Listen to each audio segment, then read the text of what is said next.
What's going on, lads and lasses? Welcome back to 100% Mags. So if you could please hit like on the video, also subscribe to the channels as on the road to 600 subscribers. England anyway played yesterday against Croatia, and of course England come away from the game 1-0 winners. 57th minute goal from Sterling, assisted by, of course, by Calvin Phillips. Talking about the game, England were really good in the game. We showed some really good play on the ball. For me, one of the standout players in the game was Phil Foden. Calvin Phillips as well was really good in the game. He got man of the match from quite a few different people. And for me, Phil Foden could have opened the scoring very early with that 6-minute shot where he just smacked it around the player. It took a little deflection, I think, off the Croatian player, and then ended up hitting off of the woodwork.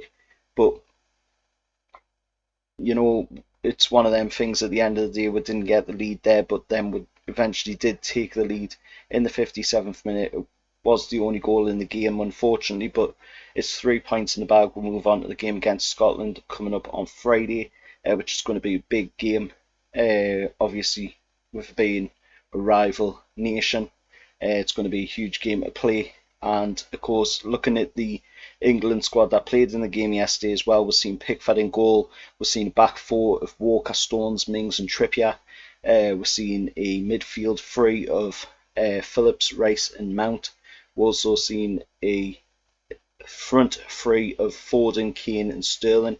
On the bench there was no Jadon Sancho, there was Jude Bellingham, there was Bukayo Saka, Reece James. For some reason, Southgate decided to go with two goalkeepers on the bench. I don't know why. He could have put maybe Jadon Sancho in there instead of having Sam Johnston in there for some reason. I don't know why he had two goalkeepers on the bench, but he did. But anyway, England came away from the game with a win against Croatia, and especially its revenge after, of course, that 2018 World Cup semi-final in Moscow where we ended up losing to Croatia. Modric came out after the game as well, and he was whinging that England had home advantage. You know, at the end of the day, we're not the only ones that's had home advantage. There's Italy, there's the Netherlands. You know, there's so many different countries that have had home field advantage in this tournament so far. So it's not just England being given the home field advantage here. So if he's got a problem with that, that's something that he's got to pick up with UEFA, unfortunately. But you can't be using that as an excuse for your team losing in the game. For me, it smells of sour grapes, to be honest, from Modric.